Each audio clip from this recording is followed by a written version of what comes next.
Assalamualaikum warahmatullahi wabarakatuh. Perkenalkan, nama saya Muhammad Rifki Aprizal dari kelas TPLP 027. Di sini saya ingin menjelaskan tentang pengertian Arkom. Sebelum masuk lebih dalam, kita pahami dulu dua istilah penting, yaitu arsitektur komputer dan organisasi komputer. Di sini ada arsitektur komputer. Arsitektur komputer adalah rancangan logis dari sistem komputer. Fokus pada bagaimana komputer dirancang untuk menjalankan perintah, misalnya bagaimana instruksi dibaca oleh CPU, bagaimana data disimpan di memori, serta bagaimana format data dan alamat memori diatur. Dan di sini ada organisasi komputer. Organisasi komputer adalah cara instruktur tersebut diimplementasikan secara fisik.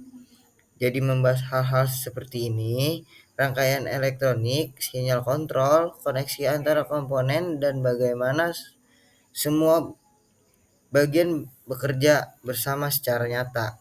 Singkatnya, arsitektur adalah rancangan atau konsep, dan organisasi adalah penerapan atau bentuk fisik.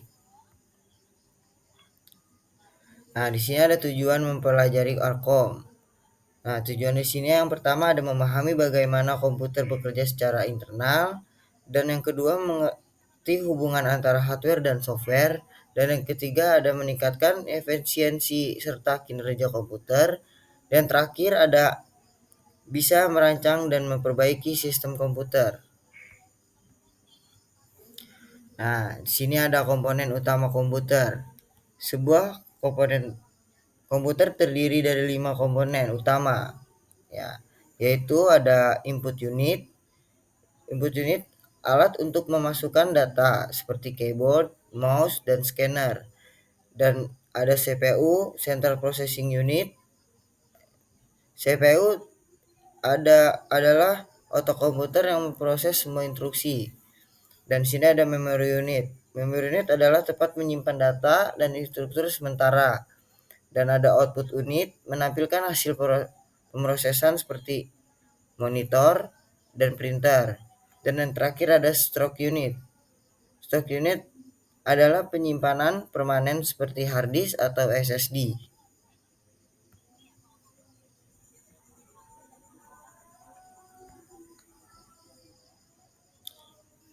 Sini ada struktur CPU. Struktur CPU adalah inti dari sistem komputer, terdiri dari 3 bagian utama, yaitu ada ALU dan menangani operasi perhitungan aritmatika dan logika. Ada CPU, control unit, mengatur jalan instruksi dan mengontrol kerja semua komponen. Yang terakhir ada register, menyimpan penyimpanan kecil yang sangat cepat di dalam CPU, digunakan untuk menyimpan data sementara. Nah, di sini ada cara kerja CPU atau siklus instruksi. Proses kerja CPU disebut instruction cycle yang terdiri dari 4 tahap. Yang pertama ada fetch, habis itu ke CPU mengambil instruksi dari memori. Dan yang kedua ada decode, dia mengambil instruksi, diterjemahkan agar CPU paham apa yang harus dilakukan. Yang ketiga ada execute, dia berjalan ke CPU menjalankan instruksi tersebut. Dan yang terakhir ada store, lalu hasilkan eksekusi disimpan kembali ke memori atau register. Nah, di sini ada contoh arsitektur komputer. Salah satu contoh paling terkenal adalah arsitektur von Neumann. Nah, di sini ada ciri-cirinya. Ada 3 ciri-ciri. Yang pertama ada program data disimpan di memori yang sama. Yang kedua ada CPU bekerja secara berurutan dari fetch ke decode dan ke execute. Yang terakhir adalah struktur ini digunakan di hampir semua komputer modern. Oke, lanjut.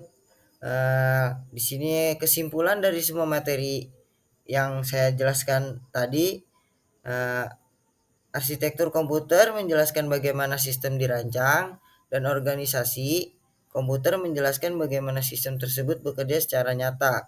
Mempelajari Arkom membantu kita memahami cara kerja komputer dari dalam, mulai dari logika hingga kerangkaian fisiknya.